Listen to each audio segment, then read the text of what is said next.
हम शायद यहाँ तक कर चुके थे, है ना? ये वाला लास्ट क्वेश्चन था हमारा। ठीक है, चलो 38 को ट्राई करते हैं। द हाईएस्ट कॉमन फैक्टर, मतलब HCF आपको बताना है, ठीक है ना? आसान सवाल है एकदम। हाँ बिल्कुल, बताइए क्या करेंगे। हाईएस्ट कॉमन फैक्टर अगर आपको बनाना है किसका, 161 का, 161 और 207 का ना। तो या तो इनमें कुछ कॉमन देख लो, अगर कॉमन समझ में नहीं आ रहा तो इनका डिफरेंस ले लो। क्या ले लो?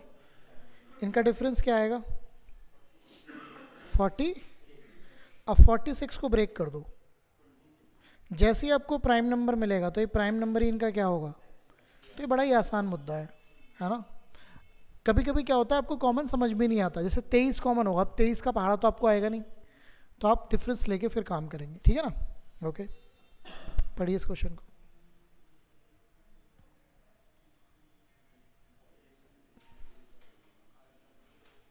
क्वेश्चन कह रहा था distance between two cities A and B is 480 kilometre. अगला चैप्टर वैसे आपका यही है नॉर्मल क्लासेस में, बट फिर भी तो दो प्लेसेस की डिस्टेंस जो है वो कितनी है बताओ? 480 किलोमीटर है, A और B इस तरीके से।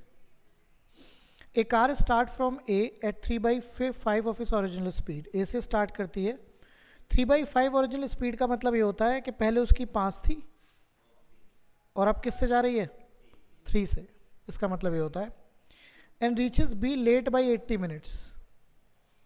तो मतलब ये हुआ, अब मुझे बताओ 3/5 का मतलब क्या हुआ कि जो स्पीड का रेशो है वो कितना है? 3:5 का। तो टाइम का रेशो क्या होगा? यहाँ से कितना लेट है? 2 की वैल्यू। क्या ये बात समझ में आ रही है भाई? 3/5 का मतलब ये हुआ कि नॉर्मल पहले स्पीड 5 थी, ये यूजुअल स्पीड है 5, ये यूजुअल स्पीड है और ये करंट स्पीड है। आपको पता है स्पीड और टाइम का रेशो उल्टा होता है, तो ये 5-3 हो जाएगा। यहाँ से 5 टाइम लगता है, यहाँ से 3, तो यहाँ से 2 की वैल्यू 80 मिनट, 1 की वैल्यू 40 मिनट। अगर 1 की वैल्यू 40 मिनट है तो आप इस 5 की वैल्यू भी निकाल सकते हैं 200 मिनट, और आप इस 3 की वैल्यू भी निकाल सकते हैं 120 मिनट। क्वेश्चन पूछ क्या रहा है? Then find the original speed of the car. Original speed के लिए आपको यूजुअल टाइम लेना पड़ेगा। यूजुअल टाइम 120 मिनट को आप क्या लिख सकते हैं? 2 घंटे। यूजुअल टाइम मतलब जो नॉर्मल टाइम है वही तो ओरिजिनल वो हुआ। ओरिजिनल स्पीड कैसे निकलेगी? ओरिजिनल टाइम से।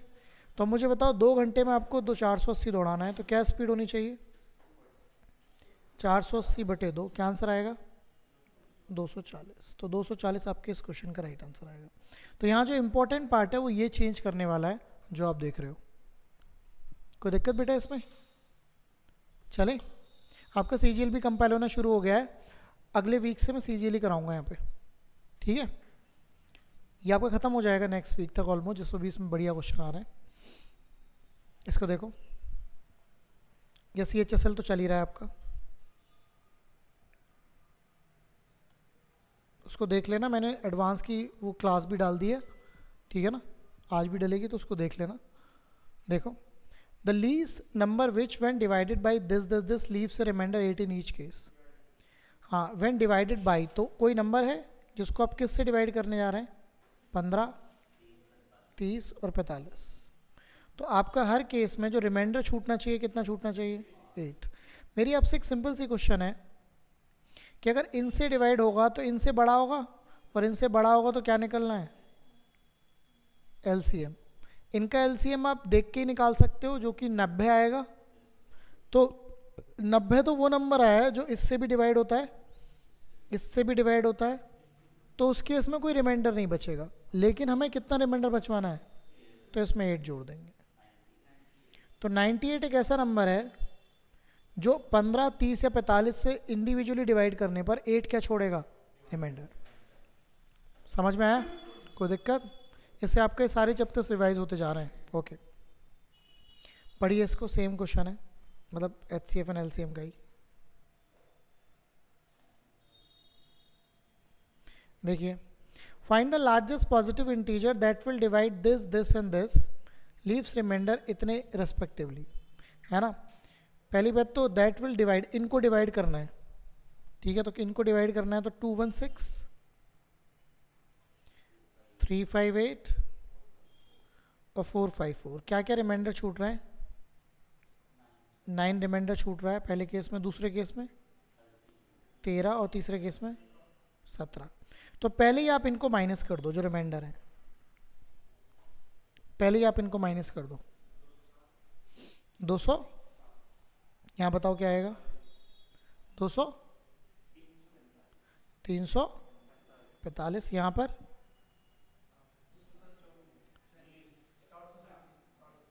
437। अब इसने बोला था फाइंड द लार्जेस्ट पर्टिंजर दैट विल डिवाइड, मतलब अब इनको डिवाइड करने वाला नंबर चाहिए। तो इनका निकलेगा HCF। तो इनका डिफरेंस निकालो। किसका किसका डिफरेंस निकालोगे? 345 और 207 का। ऐसे ही 437 का और 345 का निकालो डिफरेंस। कितना आया? 15 में से 7 गए हैं 138। यहाँ पे कितना आया? 92। पक्का? अब इनका भी अंतर निकाल दो, 138 और 92 का। 46 आ गया। अब 46 ना तो इसको डिवाइड करता है, करता है क्या? नहीं करता। 46 करता है क्या? कर देता है ना? हाँ, 46 इसको भी कर देगा। तो अभी तक तो 46 है ना? लेकिन 46 फिर इसको डिवाइड नहीं करता, तो 46 को ब्रेक करो। देखो मैं फिर से रिपीट कर देता हूँ, 46 डेफिनेटली इन दोनों का HCF है, लेकिन आपको ऊपर भी तो देखना पड़ेगा ना। तो 46 इसको डिवाइड नहीं करता, तो अगर आप 46 को ब्रेक कर दो तो 2 इंटू 23 इसको भी करता है, इसको भी करता है और इसको भी करता है। तो 23 इज द राइट आंसर। मैं रिपीट कर देता हूँ। इस क्वेश्चन ने बोला था कि लार्जेस्ट पॉजिटिव इंटीजर बताओ जो इनको डिवाइड करेगा लेकिन रिमाइंडर कितना छोड़ेगा? 9, 13, 17। तो पहले ही आप रिमाइंडर को आउट कर देंगे। क्या कर देंगे? आउट कर देंगे। तो वो नंबर्स निकल कर आएंगे जिनका आपको रियल में अब HCF निकालना है। तो आप पहले आउट करेंगे तो आपका जो ये नंबर आए 207, 345 और 437, इनका HCF निकालना है। पहला तरीका वही है कि डिफरेंस वाला, 345 में 207 घटाए, 437 में से 345 ही आए। फिर इनका भी डिफरेंस लिया तो आया 46। 46 इसको भी काटता है, इसको भी काटता है, तो इन दोनों का HCF डेफिनेटली है वो। लेकिन अगर हम ऊपर की बात करें तो 46 इसको डिवाइड नहीं करता, तो आपको इसको ब्रेक करना पड़ेगा। तो ब्रेक करके आपके पास क्या मिला? 23 इसको कर रहा होगा तीनों को, 207 को भी, 345 को भी, 437 को भी, 100%, राइट? तो that will be right answer. कुछ क्लैरिटी मिली? आना जरा इसको समझो।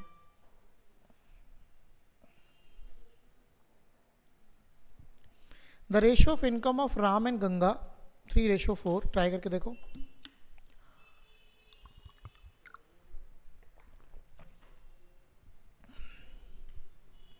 और उनके खर्चों का रेशो दे रखा है। राम और गंगा की इनकम का रेशो दे रखा है। कितना है बताओ इनकम का रेशो? 3 और 4 का। एक्सपेंडिचर का रेशो कितना है? 2 और 3 का। और हर पर्सन कितना कितना सेव करता है? ये भी 2000 सेव करता है और ये भी कितना करता है? 2000। क्या इसका तरीका मैंने आपको बताया था कभी? तो आप क्या करेंगे? 3 की मल्टीप्लाई 3 में करेंगे, 3 3 9, 4 दूनी 8। क्या डिफरेंस है? 2 की गुणा आप 2000 में करेंगे 4000, और 3 की गुणा 2 में 6000। अंतर निकालना है आपको 6000 और 4000 का, तो वो 2000 आ जाएगा। एक का मान कितना आ गया? हाँ जी, ये सभी को समझ में आया ये मुद्दा? तरीका समझ में आया कैसे करना है? हाँ भैया, हाँ बेटा। क्या करते हैं? इनकम, एक्सपेंडिचर और सेविंग। आपको पता है जो इनकम होती है वो किन किन चीज़ों से मिलकर बनी होती है? एक्सपेंडिचर और सेविंग। तो आप ऐसे ही लिखेंगे, इनकम को रेशो में इस तरीके से लिखेंगे, एक्सपेंडिचर को ऐसे लिखेंगे और सेविंग्स को ऐसे लिखेंगे। अब आप क्या करेंगे? 3 की मल्टीप्लाई 3 में करेंगे ऐसे क्रॉस, 4 की मल्टीप्लाई 2 में। 3 3 से 9 होते हैं, 4 2 से 8। इनका डिफरेंस हमेशा लेफ्ट में लिखा जाता है। आप क्या करेंगे? 2 की मल्टीप्लाई 2000 में करेंगे तो 4000 आएगा। 3 की मल्टीप्लाई 2000 में करेंगे तो 6000 आएगा। इनका भी डिफरेंस, तो इनका डिफरेंस क्या है? तो 1 यूनिट की वैल्यू 2000 आ गई। किसकी पूछी है? टुगेदर इनकम पूछी है। हाँ तो इनने पूछा है टोटल इनकम टुगेदर टू, अच्छा नहीं, रेशो पूछा है। तो रेशो आ गया इनका कितना? 7, और इसका कितना आ गया? तो ज़रूरत क्या थी भाई इस पूरी कहानी करने की? अब ये तो हमारा पागल बना दिया इसने, हैं? फिर इसके क्या करने की ज़रूरत थी? ये तो ऐसे ही हमारा हाँ ये तो पागल बना दिया भाई। अगर उसने रेशो ही पूछा था तो सीधे सीधे आ जाना था, इसमें इसको निकालने की ज़रूरत ही नहीं थी 2000 को। पर ठीक है, कभी कभी ज़िंदगी में ऐसे मौके भी आते हैं। राइट, समझ में आया? ओके, इसको ट्राई करेंगे।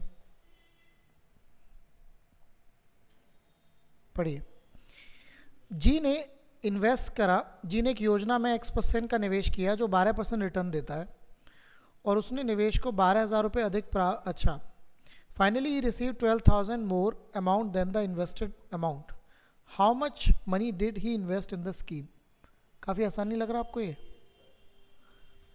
जी ने कोई X रुपये लगाए और उससे कितने % का रिटर्न मिलता है? और उसे 1200 रुपये ज़्यादा ही तो मिल रहे हैं। किससे? तो ऑब्वियसली बात है 12% की वजह से तो 12,000 मिल रहे हैं, नहीं तो काहे को मिलते? तो 12% की वैल्यू किसके इक्वल हो गई? 12,000। 1 की वैल्यू 1 लाख आ गई होगी। तो 1 की वैल्यू 1 लाख, ये हमेशा क्या आएगी?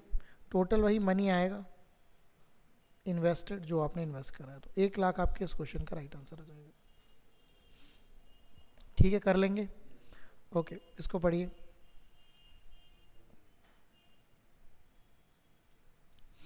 एक पैसा है जो सिंपल इंटरेस्ट पर लगाया जाता है 3 साल के लिए। अगर वो 5% ज़्यादा पर लगाया जाता तो वो 270 रुपये ज़्यादा देता। ये बताइए कितने साल के लिए लगाया जा रहा है? 3 साल। पहले जो भी रेट रहा होगा आपको नहीं पता, अब रेट कितना ज़्यादा है? 5% ज़्यादा है। उसकी वजह से आपको एक्स्ट्रा मनी भी कितना मिल रहा है? तो मुझे एक चीज़ बताओ तुम, एक्स्ट्रा मनी साल तो वही है, एक्स्ट्रा मनी केवल किसकी वजह से मिल रहा है? तो सिंपल, ये भी एक्स्ट्रा ही मनी है ना। तो 5 दिया भाई, अगर 3 साल की बात करोगे 5% का रेट एक्स्ट्रा चलेगा तो टोटल 15% एक्स्ट्रा हो जाएगा ना। इससे कोई लेना देना नहीं है कि पहले क्या रेट था। आपको ये नीचे वाला मनी भी क्या दे रखा है? ये भी आपको मोर मनी दे रखा है, मतलब जो प्रिंसिपल मिलता होगा उससे ज़्यादा। तो ये ज़्यादा क्यों मिल रहा है आपको? क्योंकि रेट इंक्रीज हो चुका है। तो बेसिकली 3 साल में अगर 5% का इंक्रीमेंट हुआ है, उसकी वजह से आपको कितना एक्स्ट्रा मिल रहा है? तो 15% को आप 15/100 लिख सकते हैं, और यहाँ पे कटपिट मचा सकते हैं। 5 से 3 बार, 5 से 20 बार, 3 से 90 टाइम्स। तो 1 की वैल्यू कितनी आ गई? 1800। यही मेरा क्या रहा होगा? यही मेरा प्रिंसिपल रहा होगा। लॉजिक समझ में आ रहा है? तो इसमें आपको यही समझना है कि 5% एक्स्ट्रा की वजह से ही आपको 270 मिल रहे हैं, अदरवाइज नहीं मिलते। चलें आगे, आइए। कोई दिक्कत अभी तक? अब मैं 50 क्वेश्चन की आपको 50-50 क्वेश्चन की फाइल भेजूंगा। अभी पूरी 50 की भेज दूंगा। वैसे क्वेश्चन इसमें 76 बन चुके हैं, लेकिन 50 की मैं भेज दूंगा आज ही, है ना। देखो अभी बताओ, सॉल्यूशन समेत भेजूं बिना सॉल्यूशन के? बिना सॉल्यूशन है, कुछ ना कुछ मिक्स रिव्यू है। बिना सॉल्यूशन के भेजूं, सॉल्यूशन के भेजूं? अरे भाई कैसे करके मानोगे? बिना सॉल्यूशन वाले हाथ उठाओ। बिना सॉल्यूशन वाले, ओके। और विद सॉल्यूशन वाले, ओके। बराबर ही हो गए, तो टाई हो गया मामला है। चलो पढ़िए। Find the yearly rate of compound interest at which 2400 amounts to this during duration of 3 year. कितने पैसे बताइए? 2400। कितने साल का समय है? 3 साल का। अमाउंट कितना हो जाना चाहिए? सबसे पहले ये बताओ CI कितना मिलेगा? 3650 में से 3650.10 में से 2400 को आप माइनस कर दो।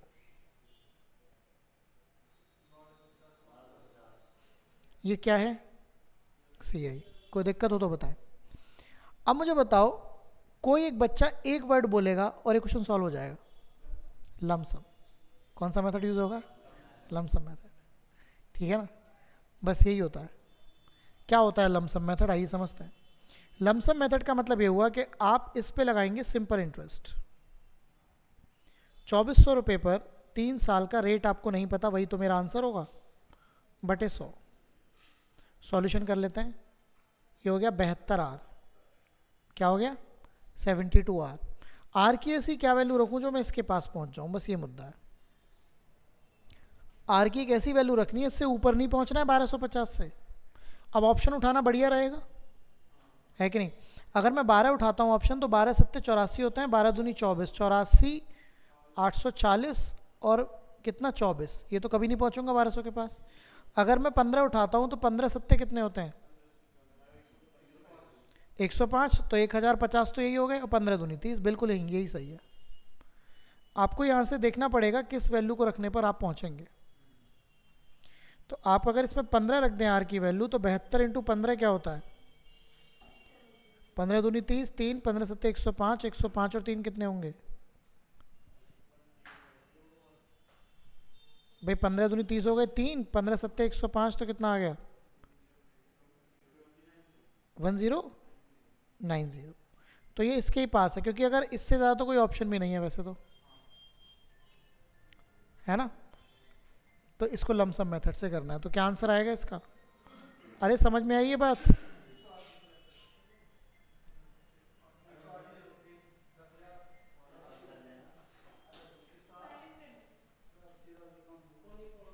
ठीक है, बात क्लियर हो गई। अब आगे बढ़ते हैं, इसको समझो।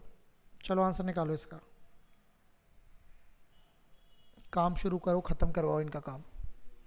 ए और बी ने काम करना है 15 और 20 दिनों में। बी ने काम स्टार्ट करा 1 अक्टूबर को, और वो अल्टरनेट डे पे काम करते हैं। तो बताइए किस दिन काम फिनिश होगा। ए कितने में कर रहा है और बी कितने में कर रहा है, एलसीएम बताइए। 15 से करिए 4 बार, 20 से करिए 3 बार। अच्छा, काम बी ने स्टार्ट करा, ध्यान रखना काम किसने स्टार्ट करा है, तो पहले बी आएगा। अगर पहले बी आएगा तो 3 काम कर देगा, फिर कौन आएगा ए, कितना काम कर देगा, तो 7 काम कितने दिनों में हो रहा है 2 दिनों में। 7 से आप इसके 5 पहुंच जाओ 8 टाइम्स, तो 8 की गुणा यहाँ पर कर लो, 8 की गुणा यहाँ पर कर लो, तो 56 काम कितने दिन लग गए 16 दिन तो लग गए। कोई दिक्कत, 56 काम 16 दिन। अब मुझे बताइए कितना काम बचा हुआ है, लेकिन टर्न किसका आएगा जिसने शुरू करा था, और ये कितना काम करता है और 1 दिन और चला जाएगा। समझ आ रहा है कुछ। ए ने नहीं करा था काम शुरू, करा किसने था, कितना काम बच गया, और उसे कौन करेगा ए करेगा, और 1/4 दिन। तो टोटल टाइम हो गया 17 सही 1/4 दिन। अब अगर देखा जाए तो अगर 1 अक्टूबर को काम शुरू हुआ है, तो आपके हिसाब से 17 अक्टूबर तो हो ही जाएंगे, लेकिन जो काम फिनिश होगा वो कौन से अक्टूबर को होगा, वो 18 अक्टूबर को आपका काम हो जाएगा। ठीक है ना, इस तरीके से आप काम कर लेंगे, इस तरीके से आपका काम हो जाएगा। ठीक है, कोई दिक्कत इसमें, तो ये रहेगा।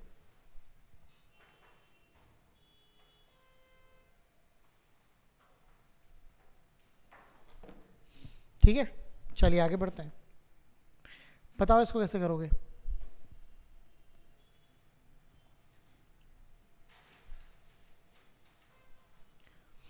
बोर्ड मास आता है आपको, तो ब्रैकेट से शुरू करेंगे। ये बेटा हम मॉक कर रहे हैं, अभी क्लास शुरू हो गया ना, तो पहले इसको शुरू करेंगे। तो पहले 4.7 और 2.3 को जोड़ लेता हूँ, कितना आएगा 7 ही आ जाएगा। 7 इसमें से माइनस करोगे तो माइनस के 0.9 आ जाएगा। माइनस के क्या आएगा, ये माइनस की माइनस से मल्टीप्लाई होगी तो प्लस हो जाएगा। तो अब यहाँ पे देख लेते हैं, तो यहाँ पे वैल्यू आ गई तुम्हारी 4.3 माइनस के 3.6 और प्लस के 0.9। प्लस के 0.9 इसमें ऐड कर लेता हूँ 5.2 माइनस के 3.6, तो ये तो 6 ही आ जाएगा, और यहाँ पर आ जाएगा 1.6 माइनस का नहीं, अंदर तो 1.6 ही है ना यहाँ तक तो। हाँ, तो 0.7 माइनस के 1.6 ये वैल्यू आ गई। आ गई। अगर आप माइनस करेंगे तो कितना आएगा? पॉइंट कैसा? माइनस का, और 0.9 का मतलब क्या होता है? 9/10। तो आंसर आ जाएगा 9/10। ये आपके क्वेश्चन का राइट आंसर बन जाएगा, माइनस के 9/10। समझ आया कॉन्सेप्ट? तो इस तरीके से हमने काम करना है। ठीक है, चलिए आगे चलते हैं। चलें?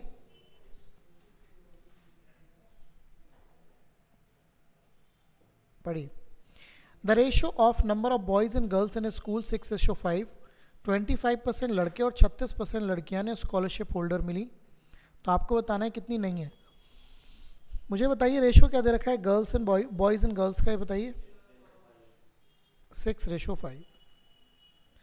तो आपको जब भी आगे परसेंटेज की बात हो तो आप इसे 600 मान लीजिए और इसको क्या मान लीजिए?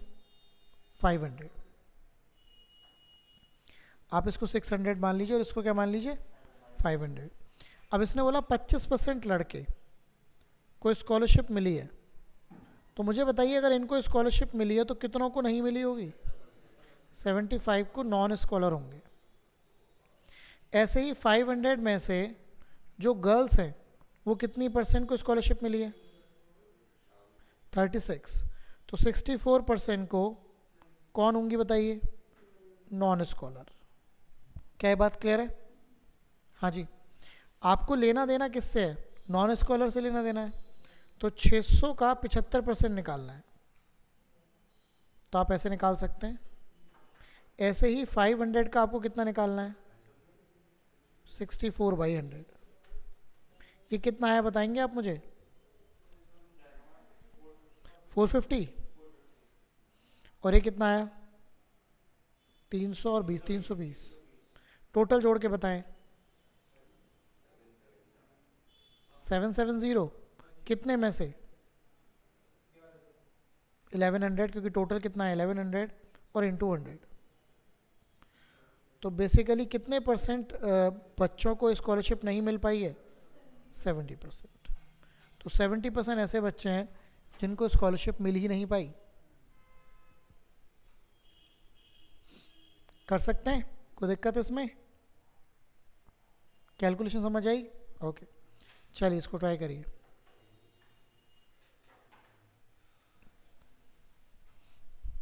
The average of two numbers is 24, then the average of the three other numbers is 29. What is the average of these 5 numbers? तो कोई दो नंबर है, ए और बी मान लेता हूँ, उनका एवरेज अगर 24 है तो उनका सम क्या होगा? भाई अगर दो नंबर हैं तो एवरेज का मतलब हुआ कि उसमें 2 की मल्टीप्लाई कर देंगे। 3 नंबर हैं, सी, डी और ई। 29 इंटू 3 कर दो, कितना आ गया? 87। तो अब अगर सारे नंबर इनका कितना आ गया था? 48। तो अगर मैं टोटल इनको ऐड कर दूं तो मेरे पास 5 नंबर का सम आ जाएगा। कितना आ गया? 130। और इसको 5 से डिवाइड कर देंगे क्योंकि मुझे फाइनली 5 नंबर का एवरेज निकालना है। 27 आपके इस क्वेश्चन का राइट आंसर हो जाएगा। बेसिक सा क्वेश्चन है, आप कर सकते हैं। ठीक है, कोई दिक्कत? आइए इसको पढ़िए।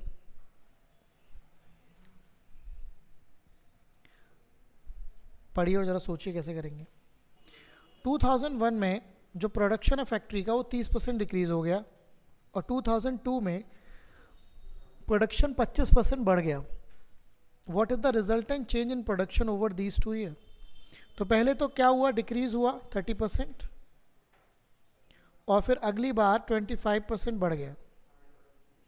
जब भी चीज़ परसेंटेज में बढ़ती घटती है तो मैंने बताया था जब नॉर्मल वैल्यू हो तो आप कौन सा मेथड यूज़ कर सकते हैं? Net effect method.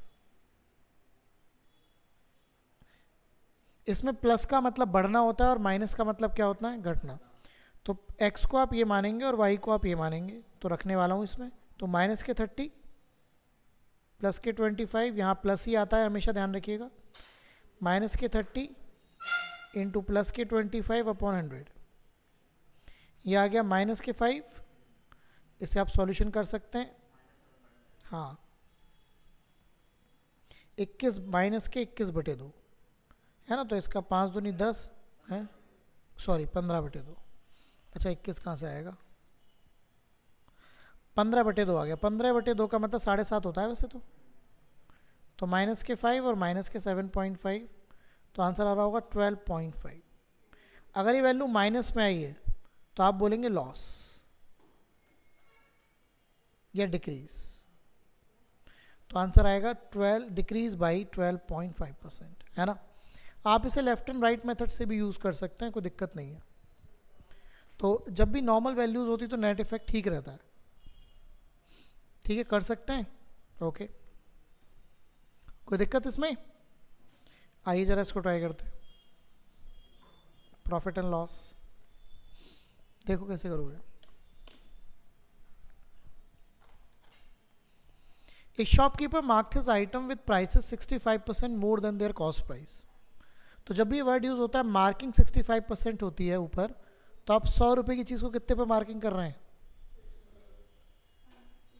तो सीपी अगर 100 रुपये होगा तो आपकी जो मार्किंग है वो 65% ऊपर है, तो मार्किंग होगी 165, हो गई। फिर उसने बोला कि अलाउ ए डिस्काउंट ऑफ 35%, तो डिस्काउंट आप इसी पे अलाउ करेंगे। 35% का मतलब 7/20, तो 165 में आप किसकी मल्टीप्लाई करेंगे, इसकी करेंगे। अब आप इसे चाहें तो 5 से डिवाइड कर सकते हैं,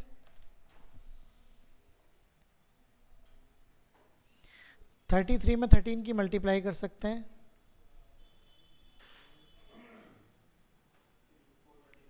429 को आपको 9 से डिवाइड 4 से डिवाइड करना है, तो वैल्यू आएगी 1.25। ये जैसे ही आप इसकी वैल्यू निकालेंगे तो ये क्या चीज़ आ जाएगी, एसपी।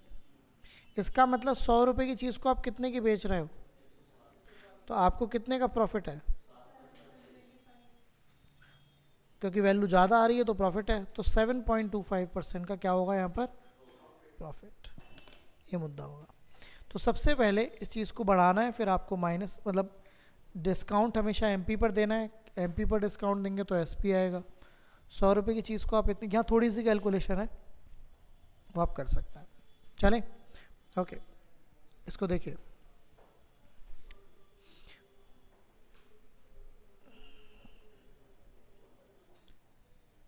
बताइए क्या आंसर हो सकता है।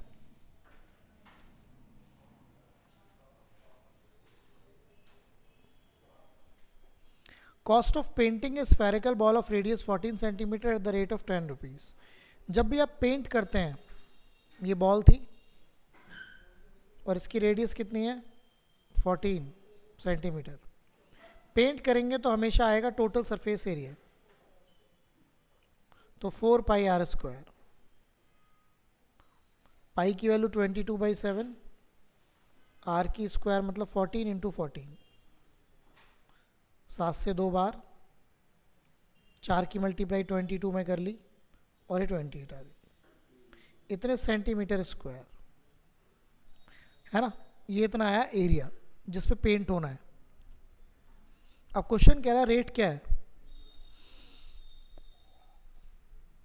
1 सेंटीमीटर स्क्वायर में कितने रुपए लगते हैं, तो आपको इसमें किसकी मल्टीप्लाई करनी चाहिए, कुछ आंसर आया। हाँ, यूनिट जिससे भी कर सकते हैं, अंत में 4 मतलब 0 तो आएगा ही बट 4 आना चाहिए, तो 24640, ये आपके क्वेश्चन का राइट आंसर हो जाएगा, 24640। कर लेंगे, कोई दिक्कत। आइए आगे बढ़ते हैं, पढ़िए। Oh, how many metre of cloth 6 metre wide, अरे ये वाला हो गया ना सभी का। How many metre of cloth 6 metre wide will be required to make a conical tent, the radius of, जिसके बेस की क्या है 6, हाइट है 8, ये करना है। अच्छा ये बताओ, आपने टेंट बना हुआ देखा है ऐसे, तंबू जैसा? तो टेंट में जो बेसिकली अगर हम टेंट की बात करें तो टेंट ऐसा दिखता है। अच्छा गंगा जी पे बनना हुआ है त्रिपाल का। रात में तो वहाँ ठंड हो जाती होगी काफ़ी? नहीं रात में तो हो ही जाती होगी ना बेटा, हवा चलती है। हाँ रजाई लेके जाते हैं, सही बात है, कोई दिक्कत ही नहीं है। सुनिएगा, तो ये वाली जो जगह है ये आपका कैनवास यूज़ होगा, है ना? ओके, अभी बताइए इसकी बेस का जो रेडियस है वो 6 दे रखा है ये वाला, और हाइट दे रखी है 8। तो ये 8 है, 6 है, तो ये कितनी आ जाएगी? 10। ये R है, ये H है। अब जब भी बात होती है ना कि इसमें क्या नाम है, कहाँ चला गया, how many metre of cloth use करना है, तो आपको इसका निकालना है लेटरल सरफेस एरिया, और इसका लेटरल सरफेस एरिया होता है पाई RL। पाई की वैल्यू 22/7, R की वैल्यू 6 और L की वैल्यू 10, है ना? तो कितना आ गया बताइए?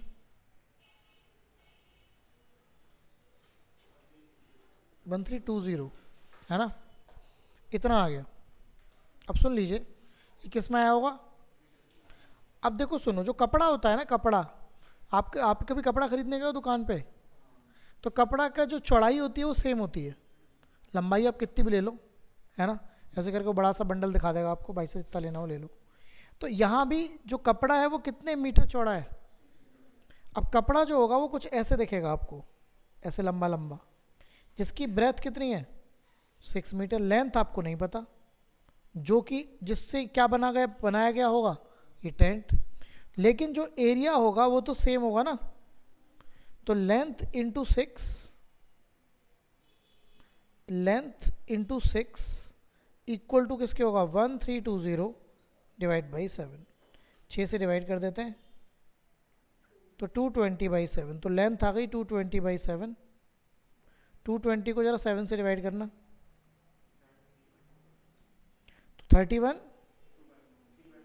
3/7, तो ये आंसर आ जाएगा। तो 31 3/7 लेंथ लंबा है, वो क्या नाम है, लेंथ लंबा आपका क्या होगा? ये होगा।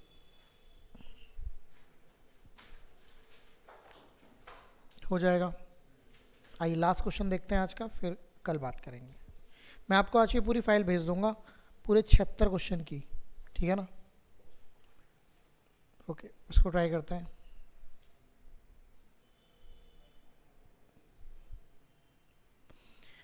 एक मोबाइल फ़ोन है जो 39,300 कैश पेमेंट पर अवेलेबल है, और for 7,450 cash down payment and 3 equal yearly instalment, ठीक है ना? If the shopkeeper charges interest at the rate of 20% per annum compound annually, what is the amount of instalment? तो ये आपको बताना है। सबसे पहले ये बताइए कितने हज़ार का मोबाइल है? 39,300 का। उसमें से कितना डाउन पेमेंट आपने दे दिया? तो पहले माइनस कर लेते हैं, तो देख लेते हैं फिर क्या करना है। तो देखा जाए तो 39,300 का मोबाइल फ़ोन था, 7,450 आप माइनस कर लो, 31, तो इतने रुपए का पड़ा बचा, मतलब सॉरी इतने रुपए आपको देने हैं, है ना? और इसने बोला कि 3 इंस्टॉलमेंट आपको बनानी है, और रेट चल रहा है 20% का। रेट कितने का चल रहा है? 20% का। तो आपको बताना है कि भाई कितना, हर इंस्टॉलमेंट कितने रुपए की होनी चाहिए। तो अगर मैं 20% पे इसको बढ़ाकर और डिवाइड बाई 3 कर दूं तो काम बन सकता है। अच्छा अगर इसको 3, एक बार बताओ पहले तो इसको ये बताओ पैसे कितने हैं, प्रिंसिपल कितना हो गया अब देने वाला? ये हो गया, है ना? अच्छा, और 3 इंस्टॉलमेंट की बात चल रही है। 3 इंस्टॉलमेंट में अच्छा रेट कितना चल रहा है? 20%, और टाइम चल रहा है 3। ये 3 इंस्टॉलमेंट वाला क्वेश्चन हो गया कंपाउंड में। 20% का मतलब क्या होता है? 1/5। तो कैसे लिखेंगे इसको, कुछ आइडिया है? 5 से क्या लिखेंगे, फिर क्या करेंगे, 11 से, या फिर अगला कैसे जाओगे, नहीं 11 से जाएंगे, हाँ हाँ, तो क्या होगा यहाँ पर, क्या होगा, और यहाँ पर क्या हो जाएगा, और फिर किसे क्या करेंगे, इसका सबका क्यूब होता जाएगा, और ये कितना हो जाएगा, 216, ऐसे मूव 3 वाले से। अब अगर हम बात करें तो अब इन सबको क्या कर दो, जोड़ दो, कितना है टोटल, 155 ना, और ये कितना आ गया, इनको जोड़ना, 3606 कितने होते हैं, 42 और 258। तो बेसिकली क्या हो गया, ये तो पैसा मतलब वो हो गई, क्या नाम है, प्रिंसिपल अमाउंट हो गया जो उधार लिया था, और ये वो किस्त है, इसकी वैल्यू इसके बराबर होनी चाहिए। देखना 155 से 31850 कटना चाहिए, 5 से कट कर लूँ,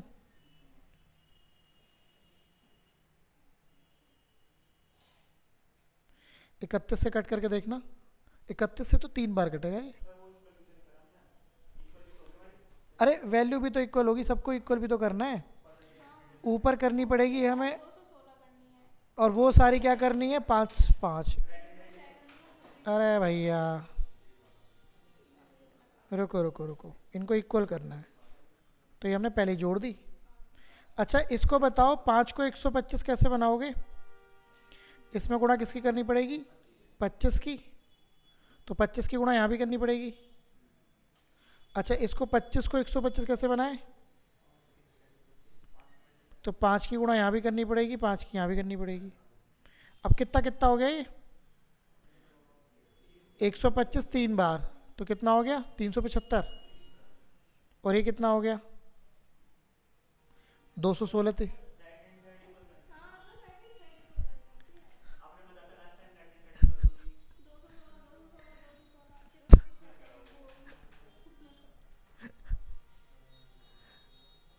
तो राइट हैंड साइड इक्वल कर लो,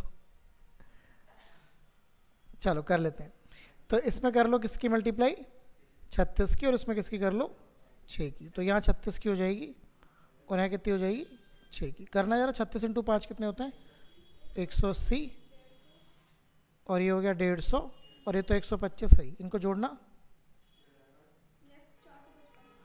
455 ये आ गया, और ये कितना आ गया 216 216 कितना हो गया,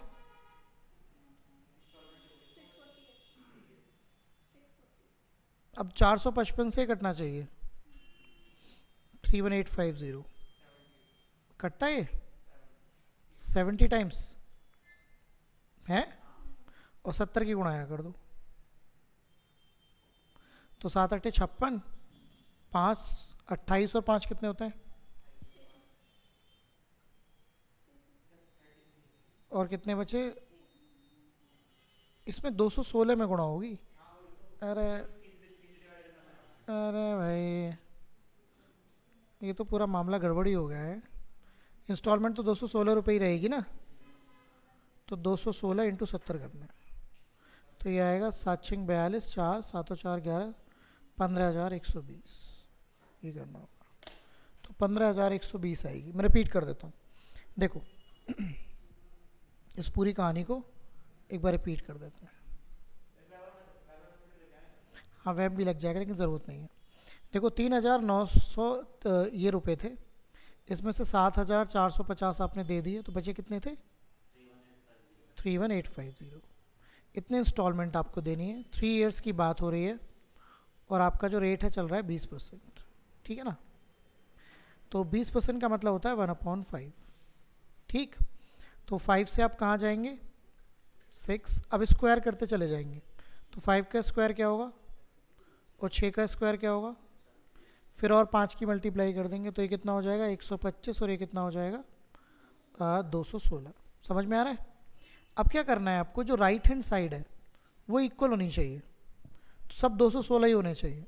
216 करने के लिए इसमें किसकी मल्टीप्लाई, लेकिन सेम मल्टीप्लाई आपको इधर भी करनी पड़ेगी, इसको 216 बनाने के लिए इधर 6 की मल्टीप्लाई और इधर भी 6 की मल्टीप्लाई। ये हो गया 180, ये हो गया 150 और 125 तो था, इन सबको जोड़ेंगे तो ये कितना आएगा 455 और यहाँ 216 ही। इसका मतलब ये पैसा आपने उधार लिया था और जो एवरी इंस्टॉलमेंट है वो कितनी है, इसका मतलब ये है। अब 455 किसके इक्वल होने वाला है, 455। रियलिटी में आपने कितना लिया है 31850। आप 455 से डिवाइड करेंगे 1 की वैल्यू और 70 की गुणा आप यहाँ कर देंगे, तो आपका राइट आंसर आएगा 15,120। ठीक है ना। अभी 4 साल का 4 इंस्टॉलमेंट भी होती तो भी हो जाता, तो आप इस तरीके से कर लेंगे। ठीक है, डन। तो ये आपकी आज की बात। मैं फाइल आपको शेयर कर दूंगा, टेलीग्राम पे मिल जाएगी और वहाँ मिल जाएगी, हम बात करेंगे, आगे चलते हैं।